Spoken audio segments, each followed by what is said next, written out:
نعرہ رسالت، نعرہ حیدری، حسینیت، یزیدی اور محمد وآل محمد صلوات۔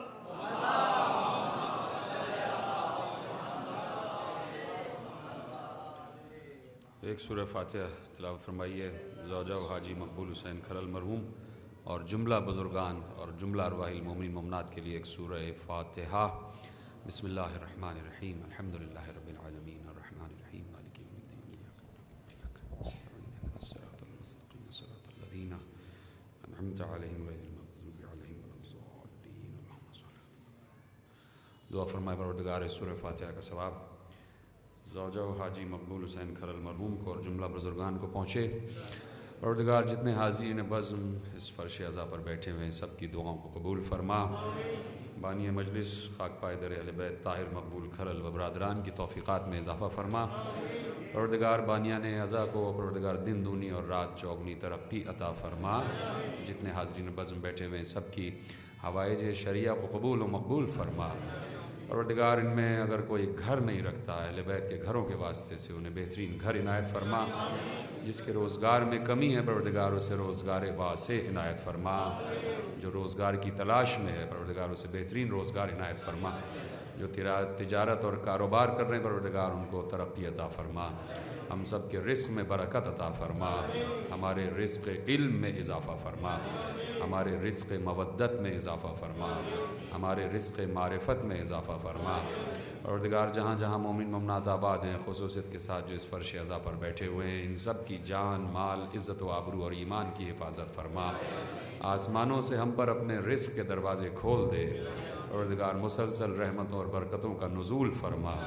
ہمارے بچوں کو بہترین زیور تعلیم سے آراستہ فرما۔ پروردگار جہاں پر بھی ذکر اہل بیت ہوتا ہے اس علاقے کے تمام رہنے والوں کو شاد و آباد فرما۔ جہاں جہاں مومنین مومنات مسلمین مسلمات آباد ہیں سب میں محبت اتحاد یگانگت اتفاق پیدا فرما۔ پروردگار تجھے واسطہ ہے محمد و آل محمد کا جب بھی اپنے حجت زمانہ کا ظہور فرما ہمیں ان کے انصار اعوان اور سپاہیوں میں شمار فرما۔ صلوات پڑھے محمد و آل محمد۔ اعوذ باللہ السمیع العلیم من الشیطان اللعین الرجیم۔ بسم اللہ الرحمن الرحیم۔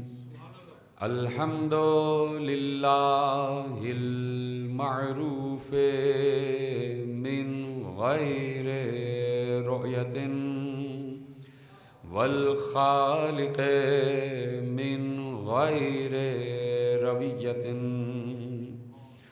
الذي لم يزل قائما دائما إذ لا سماء ذات أبراج ولا ليل داج ولا بحر ساج ولا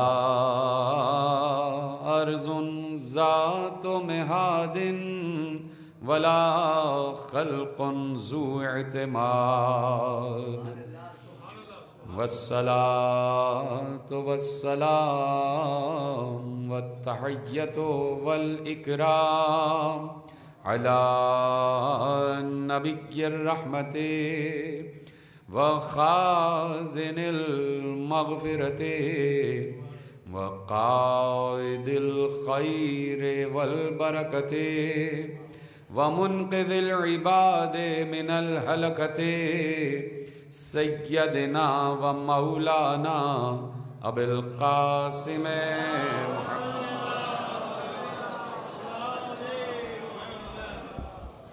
وأهل بيته الطيبين الطاهرين المعصومين المظلومين المنتخبين المنتجبين الذين أذهب الله عنهم الرجس وطهرهم تطہیرا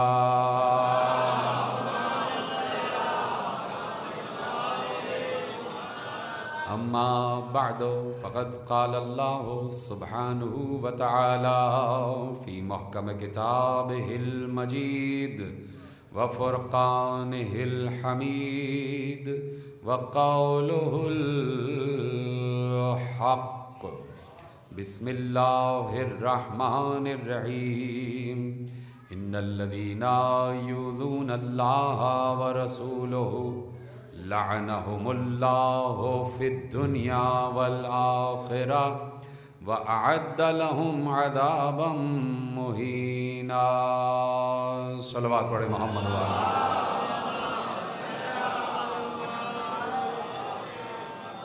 پروردگار عالم کا شکر ہے کہ اس نے ہمیں اس منزل پر بلند فرمایا ہے اور اس نے ہمیں وہ شعور، وہ دین، وہ ایمان، وہ ذہانت، وہ ذکاوت عطا فرمائی ہے کہ ہمیں یہ اچھی طرح معلوم ہے اور ہم یہ بات دنیا کو بتا دینا چاہتے ہیں کہ اللہ نے ہمیں یہ سعادت دی ہوئی ہے کہ جن پر وہ درود پڑھتا ہے ان پر ہم بھی درود پڑھتے ہیں، اور جن پر وہ لعنت کرتا ہے ان پر ہی ہم بھی لعنت کرتے ہیں، اس لیے کہ اللہ درود بھی پڑھ رہا ہے اور اللہ قرآن میں لعنت بھی کر رہا ہے۔ اور میں نے یہ جملہ کہہ تو دیا کہ جن پر وہ درود پڑھتا ہے ان پر ہم بھی درود پڑھتے ہیں، اور جن پر وہ لعنت کرتا ہے ان پر ہم بھی لعنت کرتے ہیں۔ ہم دنیا کے لیے ایک آسان طریقہ بتا دیتے ہیں، آسانی فراہم کرتے ہیں یہ بات کہہ کر کہ اگر انہیں یہ نہیں معلوم کہ اللہ کن پر لعنت کرتا ہے تو یہ امام بارگاہ کا دروازہ کھلا ہوا ہے، وہ آ کے یہاں بیٹھ جائیں، ہمیں دیکھیں، ہم جن پر لعنت کرتے ہیں ان پر اللہ بھی لعنت کرتا ہے۔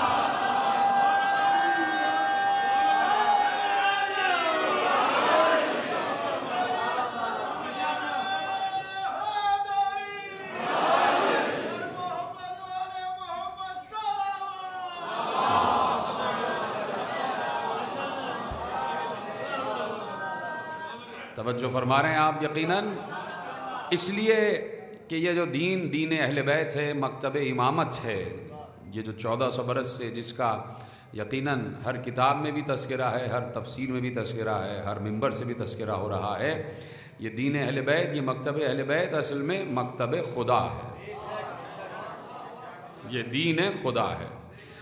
ہم نے کسی مولوی سے، کسی ملا سے نہیں سیکھا ہے یہ دین، ہم نے براہ راست ائمہ طاہرین سے دین لیا ہے، اور انہوں نے ہمیں بتایا ہے کہ اللہ چاہتا کیا ہے اور چاہتا کنہیں ہے، یہ انہوں نے بتایا کہ وہ کن کو چاہتا ہے اور کیا چاہتا ہے۔ وجہ یہ ہے کہ انہوں نے بڑی آسان پہچان بتا دی کہ وہ کیا چاہتا ہے اور کن کو چاہتا ہے۔ انہوں نے کہا، ائمہ نے بتا دیا کہ دیکھو اللہ کو تم دیکھ نہیں سکتے، نہ وہ کل دکھائی دیا، نہ آج، نہ قیامت میں، اور نہ قیامت کے بعد نظر آئے گا، وہ نظر آ ہی نہیں سکتا، اس لیے کہ جو نظر آ جائے وہ اللہ نہیں ہے، جو دکھائی دے جائے وہ اللہ نہیں ہوتا۔ مخلوق کبھی اللہ کو دیکھ نہیں سکتی، اس لیے کہ اللہ نے ارشاد فرما دیا تھا، یعنی ہم کیا اور ہماری اوقات کیا، جناب موسیٰ جیسا کلیم اللہ، ان سے اللہ نے کہہ دیا کہ تم مجھے نہیں دیکھ سکتے، تو ہم اور آپ کس قطار شمار میں ہیں؟ تو اللہ کو دیکھا تو نہیں جا سکتا، اللہ نظر بھی نہیں آتا، تو جب وہ نظر نہیں آتا، دکھائی نہیں دیتا، تو اس سے کیسے پوچھیں کہ تو کیا چاہتا ہے؟ اس سے کیسے پوچھیں کہ تو کن کو چاہتا ہے؟ تو اللہ نے بھی آسان کر دی بات اور ائمہ نے بھی آسان کر دی بات۔ اللہ یقیناً قدرت بڑے آسان الفاظ میں کہہ دے گی کہ ہمیں تمہاری پریشانی کا علم ہے، ہم جانتے ہیں تمہاری مجبوری یہ ہے کہ تم ہمیں دیکھ نہیں سکتے، جب دیکھ نہیں سکتے تو سوال نہیں کر سکتے، جب سوال نہیں کر سکتے تو جواب نہیں مل سکتا، لو ہم نے تمہاری پریشانی آسان کر دی، ہمیں نہیں دیکھ سکتے تو 14 کو تو دیکھ سکتے ہو نا، 14 تو نظر آئے، ہم نظر نہیں آ رہے تو یہ 14 تو نظر آئے. بس اب ہم نے تمہارے لیے آسانی پیدا کر دی. آپ بہت اچھے طریقے سے جانتے ہیں اس بات کو, صرف یاد دلا رہا ہوں کہ اللہ نے کہہ دیا کہ بس یہ سمجھ لو کہ ہم انہیں ہی چاہتے ہیں, ان 14 کو ہم ان کو ہی چاہتے ہیں, اور ان کی مشیت, ان کا چاہنا گویا ہمارا ہی چاہنا ہے. اب یہ دیکھنا کہ یہ کر کیا رہے ہیں. یہ دائیں مڑ رہے ہیں تو سمجھ لینا کہ ہماری مرضی سے مڑ رہے ہیں. یہ بائیں مڑ رہے ہیں, تمہیدی باتیں آپ میرا ساتھ دیں گے تو تقریر تیزی سے آگے بڑھے گی. اگر یہ بائیں مڑ رہے ہیں تو سمجھ لینا کہ ہم نے کہا ہے تو بائیں مڑ رہے ہیں. اگر یہ کہیں رک رہے ہیں تو ہماری مرضی سے رک رہے ہیں. اگر چل رہے ہیں تو ہماری مرضی سے چل رہے ہیں. اگر چپ ہیں تو ہماری مرضی سے چپ ہیں. اگر بول رہے ہیں تو ہماری مرضی سے بول رہے ہیں. یہاں تک کہ کھانا کھا رہے ہیں تو ہماری مرضی سے کھانا کھا رہے ہیں. پانی پی رہے ہیں تو ہماری مرضی سے پانی پی رہے ہیں. ہاں یہاں تک ہماری مرضی ہے. یہ اگر کسی کو قریب بلا رہے ہیں تو ہماری مرضی سے, کسی کو بزم سے اٹھا رہے ہیں تو ہماری مرضی سے.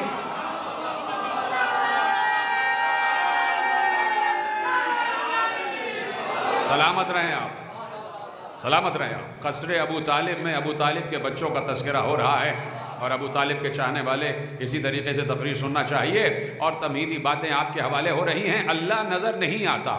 عالم اسلام اس غلط فہمی کو دور کر لے. اگر کسی ملا نے آج کے یا ماضی کے کسی ملا نے یہ لکھ دیا ہے کہ اللہ دکھائی دے گا,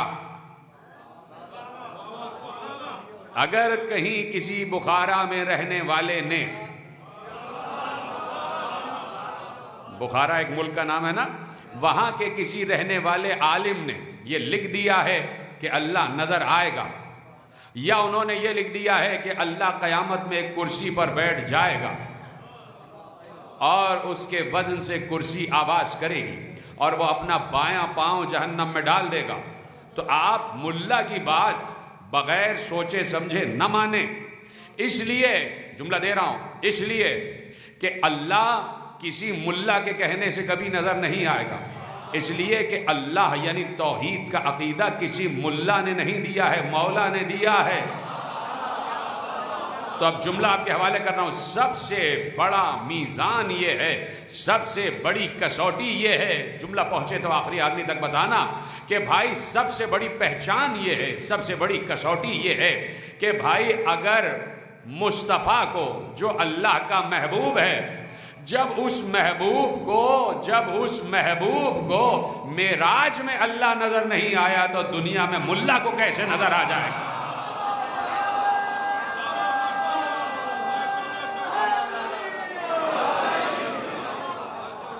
اگر نظر آتا اور آنا ہوتا تو معراج میں کہتا یہ رہا میں, کہہ دیتا لے میرے محبوب آج میں تجھے اپنا دیدار کرا رہا ہوں, یہ رہا میں. تو بات یہ ہے کہ اگر ایسا ہو جاتا تو اللہ اپنے ہی بنائے ہوئے عقیدے کی تردید کر دیتا, اپنے ہی بنائے ہوئے عقیدے کی تردید کر دیتا. اس لیے کہ قرآن میں کہہ رہا ہے اللہ, دیکھیے قرآن اللہ کا کلام ہے, اور آیت پڑھنے سے پہلے یہ بات یاد رکھیے گا کہ اللہ کا اصول کبھی نہیں بدلتا. اللہ کا اصول کبھی نہیں بدلتا. جو اس کا اصول شروع سے ہے وہ قیامت تک رہے گا اور اس کے بعد تک رہے گا. اس نے قرآن میں اصول دے دیا, قرآن میں اصول دے دیا, لا تدرکہ الابصار. ہائے ہائے ہائے, قرآن کی آیت ہے کہ آنکھوں سے اسے دیکھا نہیں جا سکتا. کوئی ہے ساتھ دینے والا؟ قصر ابو طالب میں تقریر ہو رہی ہے تو علمی ہی تو تقریر ہوگی نا, تو لطیفے تو نہیں بیان کیے جائیں گے.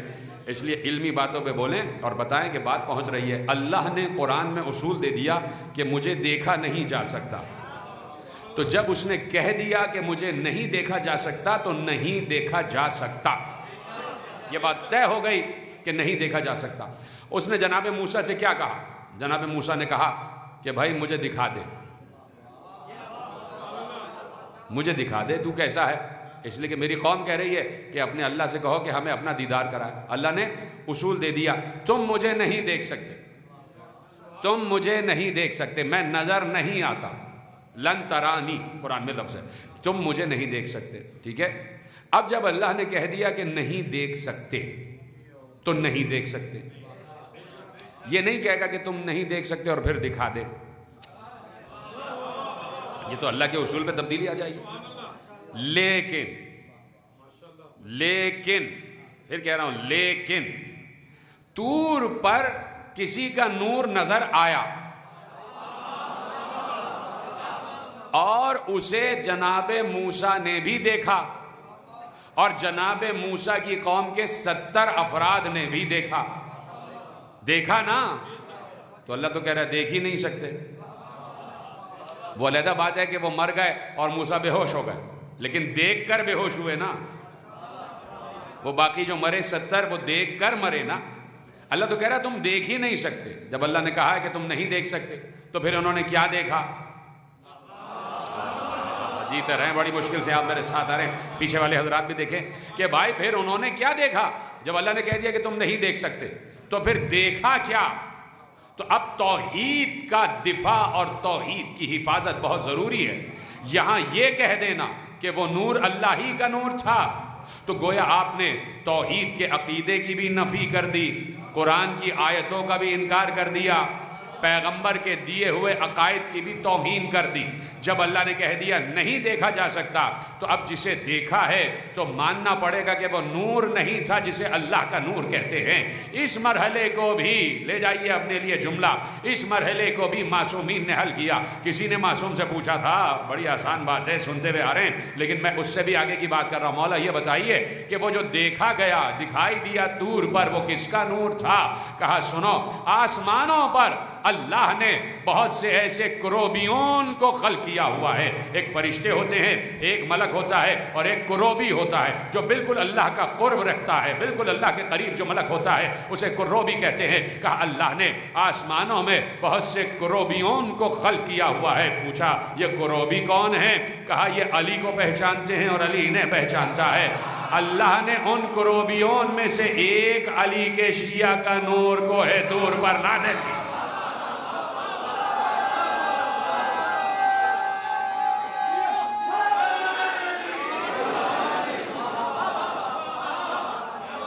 توجہ فرمائی آپ نے. تو اب عقیدے کی نفی نہیں ہوگی. بہت اہم منزل پہ لا رہا ہوں اور مجھے اپنی شہزادی سے متعلق بات کرنی ہے، آپ کے حوالے کرنا ہے. درود پڑھیے شہزادی کی ذات پر بلند آواز سے، صلی علی محمد و آل محمد. اور میں لے کے آؤں گا آپ کو موضوع تک، لیکن چاہتا ہوں کہ جملے سنیں گے اور پھر میں جملے سے جملے کو ملاؤں گا اور آپ سے دعائیں چاہوں گا کہ بھائی وہ نظر نہیں آتا جسے اللہ کہتے ہیں. اور اللہ نے کہہ دیا کہ تم ان آنکھوں سے مجھے نہیں دیکھ سکتے. تو جب اللہ نے کہہ دیا کہ نہیں دیکھ سکتے تو نہیں دیکھ سکتے. پھر محبوب نے بھی نہیں دیکھا، اس لیے کہ وہ ایسی شے ہی نہیں ہے جو نظر آ سکے. وہ کسی چیز میں حلول نہیں کرتا، وہ کسی چیز میں سماتا نہیں ہے، وہ ایک حالت سے دوسری حالت میں نہیں آتا. اللہ کی بات ہو رہی ہے. اور ابھی دیکھیے میں آؤں گا، اللہ کی طرف سے مڑتا ہوا مولا کی طرف آنا ہے مجھے، اور آپ میرا بالکل میری طرف دیکھتے رہیے گا توجہ کے ساتھ. وہ ایک حالت سے دوسری حالت میں نہیں آتا کہ ابھی ایک ملک میں ہے اور پھر دوسرے ملک میں چلا گیا. بھائی امیر المومنین سے کسی نے پوچھا کہ مولا یہ بتائیے اللہ کہاں ہے، کہاں رہتا ہے؟ امیر المومنین نے کہا وہ کہاں نہیں ہے جو بتاؤں کہ وہ کہاں ہے. کہا بھائی مولا یہ بتائیے کہ اس کا رخ کیا ہے، کس رخ پر ہے، کس رخ پر ہے؟ امیر المومنین نے کہا اس کے بعد ایسے سمجھ میں نہیں آئے گی. لوگوں سے کہا لکڑی جلاؤ، آگ جلاؤ. آگ روشن ہو گئی، آگ کے شعلے روشن ہوئے. مولا نے کہا اس آگ کے شعلوں کا رخ کہاں ہے؟ تو سائل نے کہا کہ مولا اس کا کوئی رخ نہیں ہے، کبھی ادھر ہے ادھر ہے ادھر ہے، ہر جگہ اس کا رخ ہے. کہا یہ آگ اللہ کی مخلوق ہے، جب مخلوق کا رخ ہر جگہ ہے تو کیا خالق کسی ایک جگہ ہوگا؟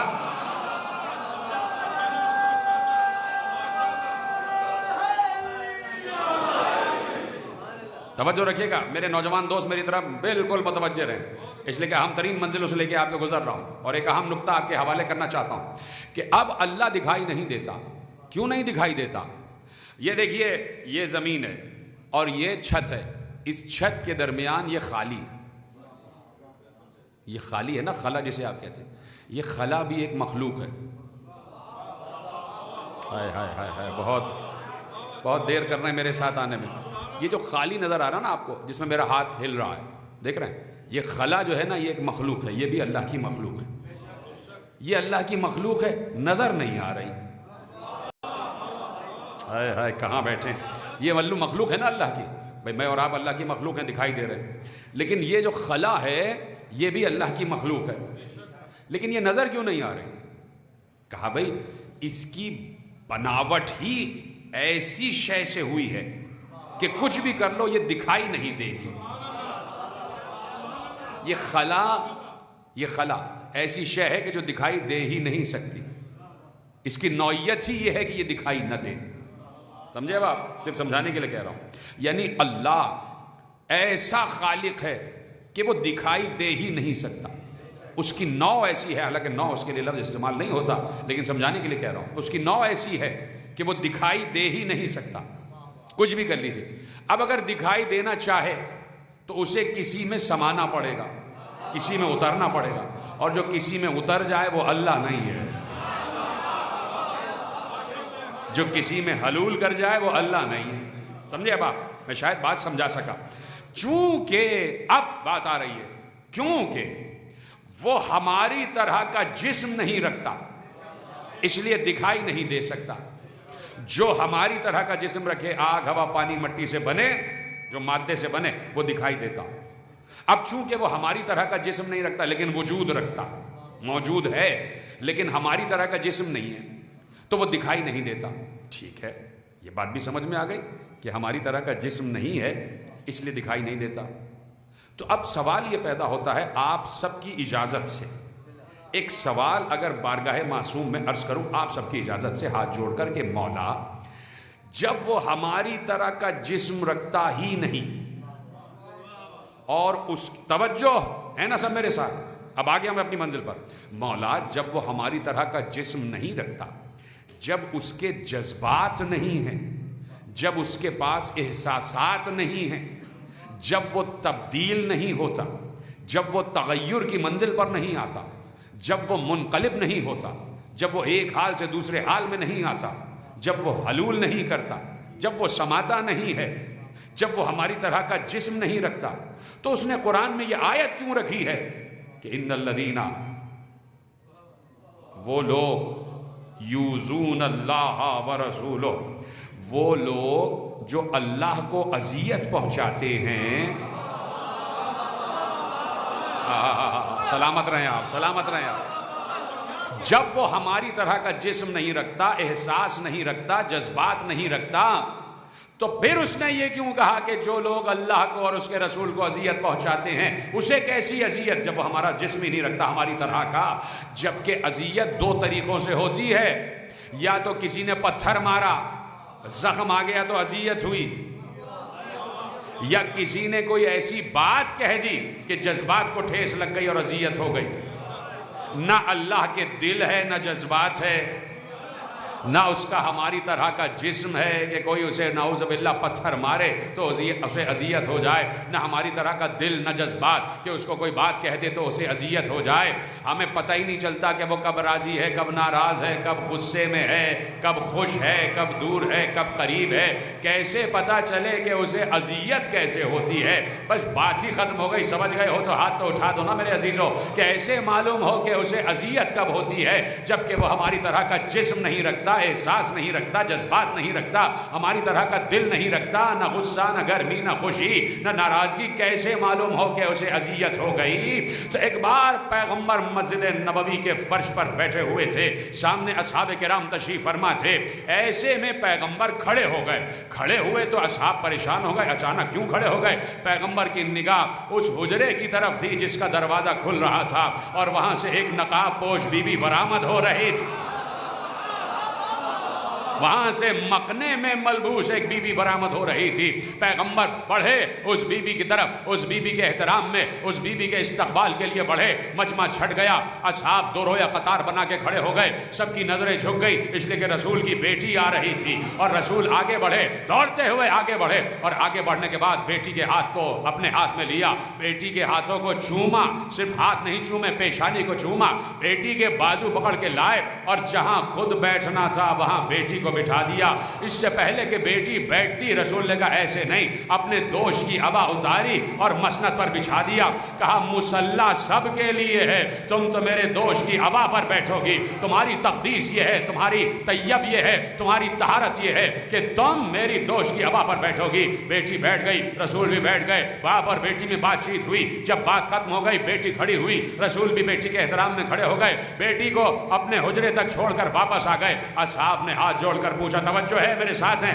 اصحاب نے ہاتھ جوڑ کر پوچھا یا رسول اللہ بیٹی کا اتنا احترام، بیٹی کا اتنا احترام. کہا بیٹی کا احترام تو اپنی جگہ، کیا مسجد نبوی کے منبر سے تم نے میری زبان سے یہ حدیث نہیں سنی تھی کہ فاطمہ میرا ٹکڑا ہے، جس نے اسے اذیت پہنچائی اس نے اللہ کو اذیت پہنچائی.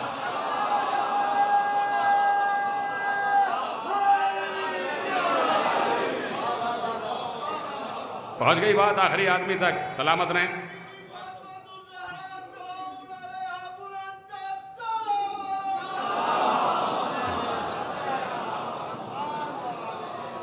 بھائی یہ پیچھے والوں تک بھی بات پہنچ گئی.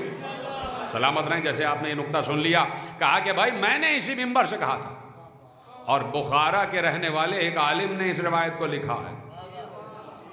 صحیح بخاری میں لکھا ہوا ہے. صحیح بخاری، امام بخاری بخارا کے رہنے والے تھے نا، تو سمجھ جایا کریں نا اشاروں سے.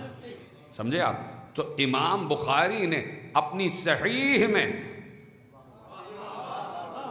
ایک بہت بڑے عالم گزرے ہمارے یہاں کے، اور وہ خطیب بھی تھے، علامہ نصیر الاجتہادی. ان کا ایک جملہ آپ کے حوالے کرتا ہوں. وہ کہتے تھے کہ جو صحیح بخاری کی نہ مانے وہ صحیح مسلم نہیں.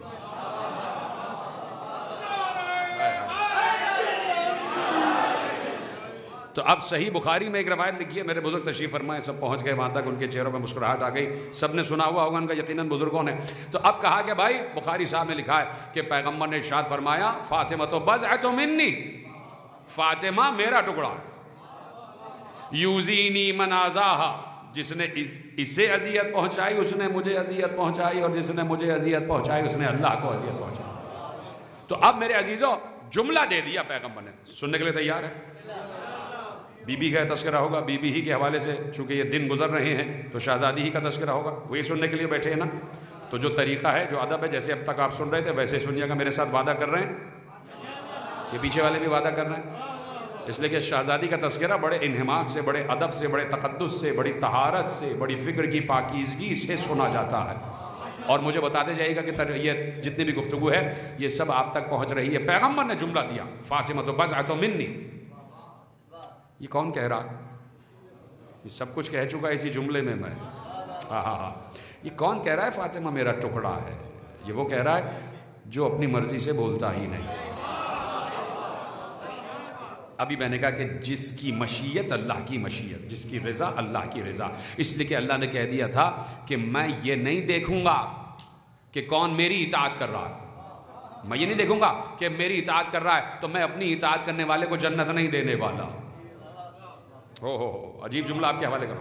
اللہ کہہ رہا ہے میں اپنی اطاعت کرنے والے کو جنت میں نہیں بھیجوں گا.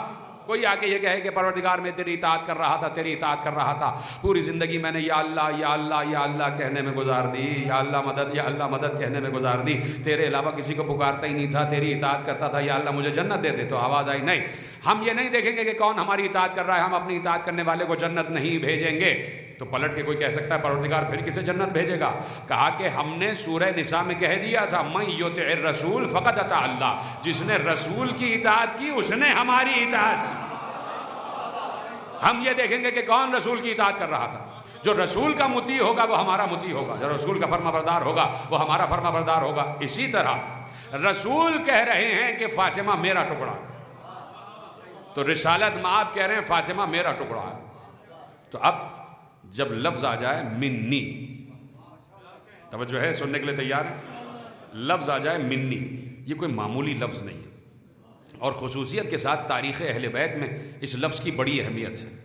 اور جتنے لوگ یہاں بیٹھے ہیں، چاہے نوجوان ہوں چاہے بزرگ ہوں، اس لفظ پر کتنی تقریریں سن چکے ہوں گے مجھے نہیں معلوم. سب کو معلوم ہے کہ لفظ منیت یہ کہاں کہاں آتا ہے. مجھے ایک سوال کا جواب آپ سب سے چاہیے، ہاں یا نہیں میں. اور مجھے پتا ہے اس سوال کا جواب آپ کے پاس موجود ہے. مشکل نہیں ہے، سوال بہت آسان. اس سوال کا جواب ایک چھوٹے سے بچے کے پاس بھی ہے اور بڑا آسان. بزرگوں سے نہیں پوچھ رہا، بزرگ میرے قابل احترام ہے، نوجوانوں سے پوچھ رہا ہوں. سوال یہ ہے، اور گھبرانے کی ضرورت نہیں ہے سوال سے پریشان نہ ہونا. سوال یہ ہے کہ تاریخ صحابہ و اہل بیت آپ کی نگاہ میں ہے. یہ کہا کہ حسن منی و انا من حسن، یہ کہا کہ حسین منی و انا من حسین، یہ کہا کہ فاطمہ تو بضعۃ منی، یہ کہا کہ یا علی انت منی و انا من کا. اگر لفظ منی کہا ہے تو یا تو علی کے لیے کہا ہے، یا زہرا کے لیے کہا ہے، یا حسن کے لیے کہا ہے، یا حسین کے لیے کہا ہے. مجھے کہیں میں سوال کر رہا ہوں، مجھے کسی تاریخ میں بتا دو کہ کسی صحابی کے لیے کہا ہو کہ یہ مجھ سے ہے اور میں اس سے ہوں. کسی صحابی کے لیے، کسی دوست کے لیے نہیں کہا. اس لیے کہ جس کا خون اپنا خون ہوتا ہے. کہاں بیٹھے ہوئے آپ؟ تو اب صحابہ نے بھی سنا کہ پیغمبر نے کہا یہ چار مجھ سے ہیں میں ان سے ہوں، تو صحابہ بھی اہل بیت کا احترام کرتے تھے. یہ سب بے شک کیوں نہیں کہہ رہے بھائی؟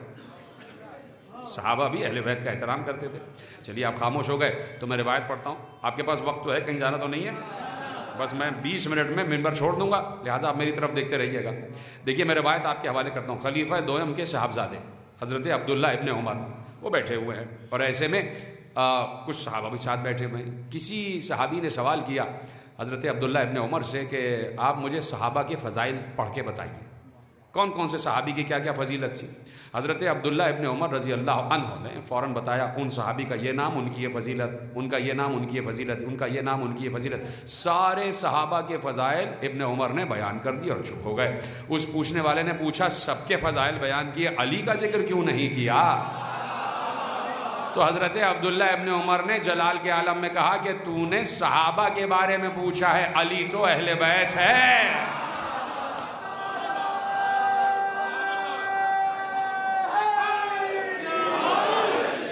دیکھ رہے آپ؟ تو صحابہ نے بھی اہل بیت کا احترام کیا، اس لیے کہ رسول کے اہل بیت ہیں، رسول کے اہل بیت ہیں. تو آپ کہہ دیا کہ بھائی یہ منی منی منی یہ لفظ آ گیا نا. لیکن اس سے بڑی بات کیا ہے؟ دیکھیے رسول، علی، زہرا، حسن، حسین، ان سب سے بڑا ہے اللہ. اللہ سب سے بڑا، یعنی رسول کا خالق بھی اللہ ہی ہے نا. ٹھیک ہے، کسی کو انکار تو نہیں. سب سے بڑا ہے اللہ، ان کے بعد ہیں یہ پانچوں، اللہ کے بعد ہیں یہ پانچوں. تو اب رسول کا یہ کہہ دینا کہ زہرا مجھ سے منیت پر ہے، حسن من ہے، حسین من ہے، علی من ہے، یہ پھر بھی بڑی بات ہے، لیکن اتنی بڑی بات نہیں کہ جتنی بڑی بات یہ ہے کہ پیغمبر نے کہا انا و علی من نور واحد. جیتے رہیں سلامت رہیں. جیسے آپ نے سنا ہے، میں آپ سب کے لیے دعا کر رہا ہوں جیسے آپ نے نقطہ سنا. جس کے ہاتھ کھڑے ہونے خدا اس کو سلامت رکھے. جیتے رہے میرے نوجوان دو، سلامت رہے. اس سے بڑی بات یہ ہے کہ پیغمبر نے کہا انا و علی من نور واحد، میں اور علی ایک واحد نور سے ہیں. تو بھائی اگر کسی کی سمجھ میں نہ آئے کہ یہ واحد کون ہے تو قرآن سے پوچھ لو. قرآن سے پوچھا کہ واحد تو بتائیے واحد کون ہے. تو آواز آئی محشر کا میدان سجا ہوا ہوگا اور آواز قدرت آئے گی لمن الملک اليوم، آج کس کی بادشاہت ہے. تو یہ 14 پکار کے کہیں گے للہ الواحد القہار.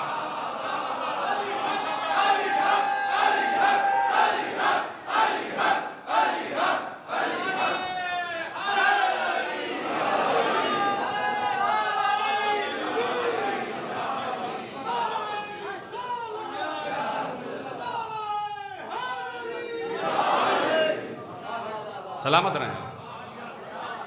بھئی بانی مجلس کھرل صاحب کو خدا سلامت رکھے، اتنی خلوص و نیت سے فرش ازا بچھایا کہ میرا دل لگا ہوا ہے. مجھے نہیں پتا کہ آپ کا کیا عالم. میرا تو دل چاہ رہا ہے کہ یہ قصر ابو طالب میں بزم ابو طالب سجی ہی رہے. تو اب کہہ دیا للہ الواحد القہار، یعنی وہ واحد کون ہے؟ اللہ. اور پیغمبر کیا کہہ رہے ہیں؟ انا و علی من نور واحد، میں اور علی اسی واحد نور سے ہیں. کس کا نور؟ خدا کا نور. اس لیے کہ اس نے ہمیں اپنے نور عظمت سے خلق کیا ہے، اپنے نور عظمت سے خلق کیا ہے. تو اب پیغمبر اور علی ایک نور سے ہے. یہاں بھی لفظ آ گیا من. ابھی جملہ پلٹ دوں اگر آپ کی اجازت ہو. ابھی رسول یہ کہہ رہے تھے کہ حسن من ہے، حسین من ہے، زہرا من ہے، علی من ہے. اب اللہ کہہ رہا ہے محمد من ہے، علی من ہے. محمد مجھ سے ہے اور علی مجھ سے ہے. جملہ پلٹ کے کہہ رہا ہوں نا. تو پیغمبر یہ تو کہہ رہے ہیں کہ انا ولی من نور واحد، میں اور علی اسی نور سے ہیں. بات آ گئی؟ بات سمجھ گئے نا آپ؟ یعنی اتنی آسان بات ہے کہ پیغمبر نے کہہ دیا کہ میں حسن سے ہوں، حسن مجھ سے ہے، میں حسین سے ہوں، حسین مجھ سے ہے. اس کا کیا مطلب ہے؟ پیغمبر نے کہہ دیا کہ بھائی دیکھو، یہ حسن سر کے بال سے لے کر اور سینے تک مجھ سے مشابہ ہے، اور حسین قدم تک مجھ سے مشابہ ہے. اچھا، یہ میں روک رہا ہوں لفظ. ام المومنین ارشاد فرماتی ہیں کہ میں نے رفتار میں، گفتار میں، کردار میں، سیرت میں، شمائل میں، حمائل میں، چلنے پھرنے میں حسن و حسین سے زیادہ کسی کو رسول سے مشابہ نہیں پایا. اور ایک اور روایت پڑھ دوں اگر آپ کی اجازت ہو. ام المومنین، یہی ام المومنین حضرت عائشہ رضی اللہ عنہ فرماتی ہیں کہ میں نے، پڑھ دوں عزیز، ام المومنین ارشاد فرما رہی ہیں کہ میں نے رسول کے بعد زہرا سے زیادہ کسی کو سچا نہیں پایا. ہائے ہائے ہائے. وہ خود کہہ رہی ہیں کہ رسول کے بعد جو کائنات میں سب سے بڑی سچی بی بی ہے اس کا نام زہرا ہے. جب خود یہ بی بی کہہ رہی ہیں کہ وہ سچی ہیں. بھائی سلامت رہیں، آپ کا سایہ سلامت رہے. یہ تو بعد میں پہنچیں گے آپ، یقیناً خدا آپ کو سلامت رکھے. ٹھیک ہے. تو اب جب یہ آ جائے نا کہ مجھ سے مشابہ ہے، تو کسی نے اس کی تفسیر لکھی، اور مجھے بڑا حساس جملہ آپ کے حوالے کرنا ہے، اور خدا کا شکر کہ سب میرے ساتھ ہیں. کسی نے اس کی تفسیر لکھی کہ کہا کہ حسن سر کے بال سے لے کے اور سینے تک مجھ سے مشابہ ہے، اور قدموں تک حسین مجھ سے مشابہ ہے. تو کسی نے کہا بھئی اس کی تفسیر کیا ہے؟ کہ تفسیر یہ ہے کہ رسول بتا رہے تھے کہ اگر انہی ہاتھوں سے حسن کسی کو صلح نامہ لکھ دے تو وہ حسن کے دستخط نہیں، میرے دستخط ہے. اور حسین انہی قدموں سے چلتا ہوا اگر کربلا پہنچ جائے تو حسین نہیں گیا، میں گیا ہوں. کہ اتنی مشابہت ہے. جب منیت کا لفظ آ جائے تو اس کا مطلب ہے کہ جو کام ان کا وہی کام جس سے منیت کہی جا رہی ہے، دونوں کا کام ایک جیسا ہے. اب رسول کہہ رہے ہیں انا و علی من نور واحد، میں اور علی اس کے نور سے ہیں. تو میں اگر اس کی تشریح کروں گا تو شاید کسی کو اعتراض ہو جائے کہ بھائی آپ اپنی طرف سے کیا کیا باتیں بنا رہے ہیں، آپ غلو کر رہے ہیں، آپ شرک کر رہے ہیں. تو اپنی تشریح تو میں نہیں کر رہا، جو میں نے اپنے علماء سے عکس کی ہے وہ تو نہیں رکھ رہا. اب میں ایک عالم اہل سنت کی بات آپ کے حوالے کرتا ہوں، سننے کے لیے تیار ہے؟ کسی نے، ایک عالم اہل سنت امام جلوی، بہت بڑا نام ہے امام جلوی، علامہ جلوی بھی مشہور ہیں، امام جلوی بھی مشہور ہیں، بہت بڑے مفسر بھی ہیں، بہت بڑے مفتی بھی ہیں، اور بہت بڑے سیرت نگار بھی ہیں. امام جلوی سے کسی نے پوچھا کہ یہ بتائیے کہ ذات محمد کیا ہے. کوئی ہے میرا ساتھ دینے والا؟ پیچھے والے حضرات بھی میرے ساتھ ہیں، سامنے والے سب میرا ساتھ دے رہے ہیں، پیچھے والے بھی. یقیناً آواز آپ کی کم آ رہی ہے، ہاتھ اٹھا کے ضرور بتائیے گا کہ آپ تک جملے پہنچ رہے ہیں. کہا کہ ذات محمد کیا ہے. دیکھیے میں اکثر کہتا ہوں کہ کسی کی ذات پر بات کرنا آسان نہیں، کسی کی ذات پر بات کرنا آسان نہیں. صفات مختلف ہوتے ہیں لیکن ذات ایک ہوتی ہے. یہ جتنے حضرات یہاں پر بیٹھے ہیں یہ سب میرا ہی جملہ ہے اور میں آپ کے حوالے کرتا ہوں چونکہ ریکارڈ پر موجود ہے. یہ جتنے لوگ یہاں بیٹھے ان میں مختلف صفت کے لوگ ہیں، سب کی صفت ایک نہیں ہے. کوئی اچھا لکھتا ہے، کوئی اچھا خطاط ہے، کسی کو اچھا پڑھنا آتا ہے، کسی کا گلا اچھا ہے، کسی کی آواز اچھی ہے، کوئی اچھا اکانومسٹ ہے، کوئی اچھا بینکر ہے، کوئی اچھا استاد ہے، مختلف لوگ بیٹھے نا، تو ہر کوئی صفت میں ایک جیسا نہیں ہے، صفت مختلف ہے سب کی، لیکن ذات سب کی ایک ہے۔ ہم سب کی ذات ایک ہے، اور ہم سب کی ذات یہ ہے کہ ہم سب انسان ہیں، یعنی انسان ہونا ہماری ذات ہے، اور صفتیں ہماری مختلف ہو جاتی ہیں۔ اب پیغمبر کی ذات پوچھی جا رہی ہے، کیا پوچھنے والے کو یہ نہیں معلوم کہ یہ انسان ہے؟ بھئی پوچھنے والا پوچھ رہا ہے کہ ذات محمد کیا ہے، کیا اسے نہیں پتا کہ محمد انسان ہے؟ نہیں، پوچھنے والا جانتا ہے کہ وہ انسان ہے، لیکن وہ یہ بتانا چاہتا ہے کہ محمد کا ظاہر اور ہے، باطن اور ہے۔ جیتے رہیں، سلامت رہیں آپ۔ باطن جس کا نور ہو اور ظاہر جس کا جسم ہو، اس کی ذات پر بات ہو رہی ہے، اور امام جلوی علیہ رحمہ سے پوچھا جا رہا ہے کہ یہ بتائیے ذات محمد کیا ہے۔ سننے کے لیے تیار ہیں سب کے سب؟ دل کو ذرا مضبوط کر کے سنیے گا، دل مضبوط ہے نا؟ عقیدہ بگڑے گا تو نہیں؟ ہمارا عقیدہ اپنی جگہ، میں ایک عالم کو کوٹ کر رہا ہوں، اب وہ جانے اور ان کا عقیدہ جانے، میں تو صرف بتا رہا ہوں کہ انہوں نے کہا کیا ہے۔ جیسے ہی کہا کہ ذات محمد کیا ہے، سنیں گے جملہ؟ انہوں نے کہا ذات محمد عین ذات خدا ہے۔ اب حیرانی کی بات تو ہے نا، یہ کون کہہ رہا؟ ذات محمد عین ذات خدا۔ کیا انہوں نے قرآن نہیں پڑھا تھا؟ قرآن میں لکھا ہے لیس کمثلہ شیء، اللہ جیسا تو کوئی ہے ہی نہیں۔ پھر انہوں نے کہا، اس کے بعد انہوں نے کہا، اس کے باوجود انہوں نے کہا کہ ذات محمد عین ذات خدا ہے، اور علم محمد عین علم خدا ہے۔ تو اب دلیل ان کے پاس موجود تھی، اور یقیناً انہوں نے دلیل کہیں کسی حدیث سے نہیں دی، کسی روایت سے نہیں دی، کسی قول سے نہیں دی، کسی درایت سے نہیں دی، کسی علم رجال کے آدمی سے نہیں، بلکہ انہوں نے قرآن سے دلیل دی۔ یقیناً جیسے ہی کسی نے سنا ہوگا کہ جب انہوں نے کہا کہ ذات محمد عین ذات خدا ہے، تو وہ یقیناً پوچھنے والا حیران ہو گیا ہوگا، یہ کیا بات کہہ رہے ہیں، اتنا بڑا جملہ انہوں نے کہہ دیا۔ تو انہوں نے کہا لو دلیل سنو، دلیل یہ ہے، اور دلیل سمجھ میں آ جائے تو کم از کم ہاتھ اٹھا کے بتانا، اس لیے کہ دلیل اتنی مضبوط ہے کہ دلیل قرآن سے دی گئی ہے، قرآن سے دلیل دی۔ کہا ذات محمد عین ذات خدا ہے، دلیل کیا ہے؟ تو عالم امام جلوی نے کہا کہ کیا تم نے قرآن میں یہ آیت نہیں پڑھی، ما رمیت اذ رمیت ولکن اللہ رما؟ اے حبیب، یہ کنکر تم نے نہیں پھینکے، ہم نے پھینکے ہیں۔ بھائی جیتے رہیں، سلامت رہیں، یہ آپ ہی سمجھ سکتے تھے اور کوئی سمجھ نہیں سکتا تھا۔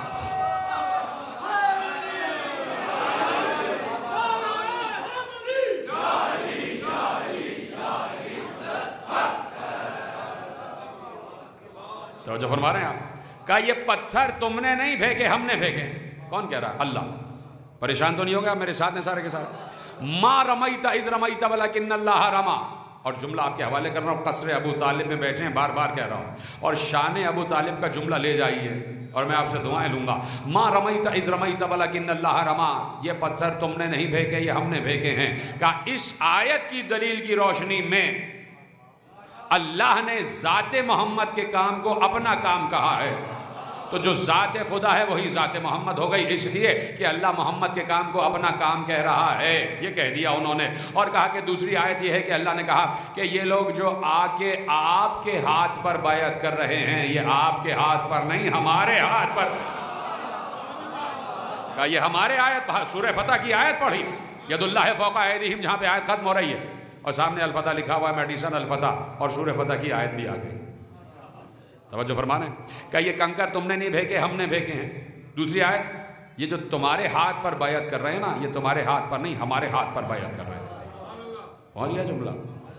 اب میں عالم اہل سنت سے ہاتھ جوڑ کر ایک جملہ کہتا ہوں کہ آپ نے کہا کہ جس کے کام کو اللہ اپنا کام کہہ دے تو اس کی ذات ذات خدا ہو جاتی ہے۔ کسی بھی بشر کے کام کو اگر اللہ اپنا کام کہہ دے تو آپ کے قول کی روشنی میں اس کا کام اللہ کا کام ہو جاتا ہے، اس کی ذات اللہ کی ذات ہو جاتی ہے۔ تو تھوڑی دیر کے لیے رکے رہیے گا، صرف نبی سے تھوڑی کہا کہ تم نے پتھر نہیں، ہم نے پھینکے ہیں، تمہارے ہاتھ پر نہیں، ہمارے ہاتھ پر بیعت ہوئی ہے۔ ایک بار اللہ نے نبی کو مخاطب کر کے کہا، اے نبی، بات پہنچ جائے تو بتانا، اے نبی، جب ہم نے آپ کو یتیم پایا تو ہم نے ہی تو آپ کی پرورش کی ہے۔ سلامت رہیں جس نے جملہ محفوظ کیا۔